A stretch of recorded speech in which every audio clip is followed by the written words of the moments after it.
शिंदे फडणवीसांमध्ये संध्याकाळी वर्षावर जवळपास पाऊण तास बैठक सकारात्मक झाल्याची सूत्रांची माहिती। महायुती सरकारच्या शपथविधी सोहळ्यासाठी आझाद मैदानावर पोलिसांचा कडेकोट बंदोबस्त, 5 अतिरिक्त पोलीस आयुक्त, 15 पोलीस उपायुक्त आणि 29 सहाय्यक पोलीस आयुक्त तैनात। मोदी है तो मुमकिन है, एक है तो सेफ है, देवेंद्र फडणवीसांकडून पुनरुच्चार। गटनेतेपदी निवड झाल्यानंतर देवेंद्र फडणवीसांनी मानले सर्वांचे आभार। 2019 साली आपल्याला मिळालेला जनतेचा कौल हिसकावून घेण्यात आला, त्यावेळी जनतेसोबत एका प्रकारे बेईमानी करण्यात आली। फडणवीसांचा उद्धव ठाकरेंवर हल्लाबोल। 7 आणि 8 डिसेंबरला नवनिर्वाचित आमदारांचा शपथविधी मुंबईच्या विधानभवनात पार पडणार। 9 डिसेंबरला विधानसभा अध्यक्ष निवड आणि विधिमंडळ कामकाज सल्लागार समिती बैठक। फडणवीसांच्या भेटीसाठी काल सागर बंगल्यावर अनेक नेत्यांची भेटी। राहुल नार्वेकर, तानाजी सावंत, रामदास आठवलेंसह अनेकांनी फडणवीसांची भेट घेतली। गटनेतेपदी निवड झाल्याबद्दल पटोलेंकडून फडणवीसांना शुभेच्छा। मात्र लोकशाही नसेल तर गटनेता कसा राहणार म्हणत लावला टोला। पटोलेंकडून मतदानाबाबतही प्रश्न उपस्थित। फडणवीसांच्या नेतृत्वात महाराष्ट्राचा विकास होईल, त्यांना शुभेच्छा। शिरसाटांची प्रतिक्रिया। राज्यात मुंबई अहमदाबाद बुलेट ट्रेन प्रकल्पाच्या कामाला गती। वांद्रे कुर्ला संकुल हे एकमेव स्थानक भूमिगत स्वरूपात बांधलं जाणार। धुळे कृषी उत्पन्न बाजार समितीत 7,000 क्विंटल कांद्याची आवक। कांद्याला सरासरी 4,500 ते 6,100 रुपयांचा दर। नंदुरबार जिल्ह्यात लसणाची आवक घटल्यानं दरांमध्ये वाढ। बाजारपेठेत लसणाची 400 रुपये किलोनं विक्री। नाशिकच्या लाखलगाव परिसरात मध्यरात्रीच्या सुमारास पावसाची हजेरी। अवकाळी पावसामुळे द्राक्ष आणि कांदा पिकाला फटका बसण्याची शक्यता। फेंगल चक्रीवादळामुळे दक्षिण कोकण आणि मध्य महाराष्ट्रात पावसाची शक्यता। पुढील 2 दिवस हलक्या ते मध्यम पावसाचा हवामान विभागाचा अंदाज।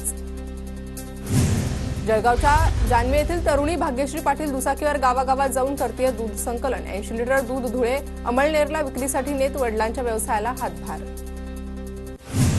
जळगावात 4,68,093 विद्यार्थ्यांचे अपार आयडी तयार, तर 3,33,714 विद्यार्थ्यांचे कार्ड अद्याप प्रलंबित। सांगलीत ज्येष्ठ साहित्यिक डॉक्टर भालचंद्र नेमाडेंचा क्रांती अग्रणी पुरस्काराने सन्मान। ज्येष्ठ दिग्दर्शक जब्बार पटेल यांच्या हस्ते पुरस्कार प्रदान।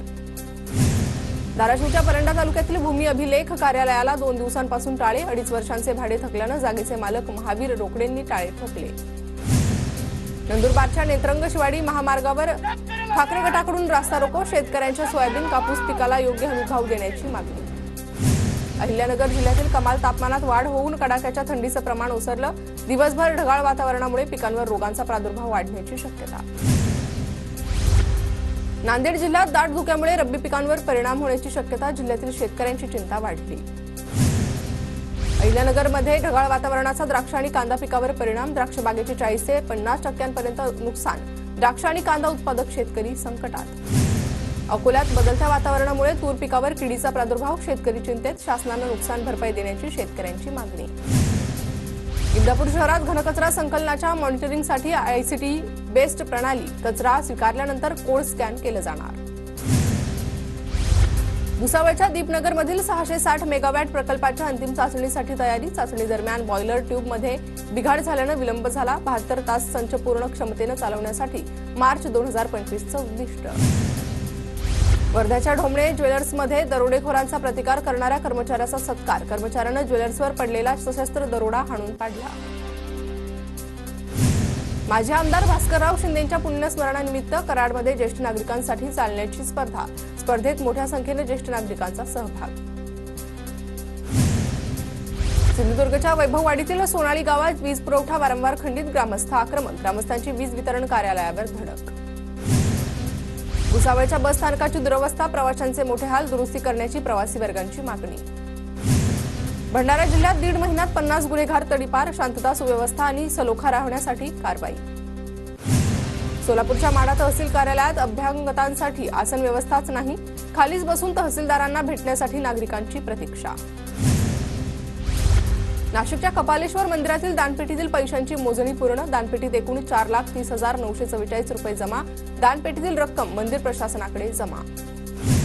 एसटी बस भाडेवाढीमुळे प्रवासी नाराज। 50% सवलतीच्या आश्वासनानंतर आता भाडेवाढ करणं योग्य नाही। प्रवाशांची प्रतिक्रिया। 47 लाखांच्या नुकसानी प्रकरणी जळगाव बाजार समिती प्रशासनाची 21 संचालकांना नोटीस. 47 लाख रुपये भरण्यासाठी संचालकांना 15 दिवसांचा अल्टिमेटम.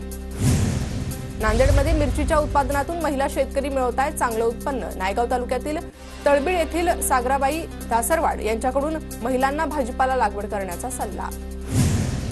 बीडच्या माजलगाव तालुक्यात कापूस उत्पादक शेतकरी हमी भावाच्या प्रतीक्षेत. शेतकऱ्यांकडून कापसाची साठवणूक.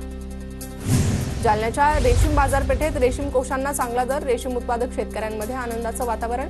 बाजारपेठेत दररोज 10 ते 15 क्विंटल रेशीम कोशाची आवक. अंबरनाथमध्ये पुन्हा एकदा भटक्या कुत्र्यांचा चिमुकल्यावर हल्ला. खुंटवली परिसरातील घटना. भटक्या कुत्र्यांचा प्रश्न ऐरणीवर. शिवसेना पदाधिकाऱ्यांना शपथविधीची तयारी करण्याचे आदेश. मुंबई, ठाणे, नवी मुंबई, कल्याणमधून बसचं नियोजन करण्याचे आदेश. मोदींच्या उपस्थितीत फडणवीस मुख्यमंत्रीपदाची शपथ घेणार. फडणवीसांची गटनेतेपदी निवड झाल्यानंतर नागपुरात कार्यकर्त्यांचा जल्लोष. फडणवीसांच्या निवासस्थानाबाहेर कार्यकर्त्यांकडून आनंद व्यक्त. अमरावती, नाशिक आणि ठाण्यातही भाजप कार्यकर्त्यांचा जल्लोष. फडणवीसांची भाजपच्या गटनेतेपदी निवड झाल्यानं लाडू वाटून आनंद साजरा. भाजपच्या गटनेतेपदी फडणवीसांची निवड झाल्यानंतर पुण्यातल्या अलका चौकात जल्लोष. भाजप कार्यकर्त्यांनी एकत्र येत केला जल्लोष.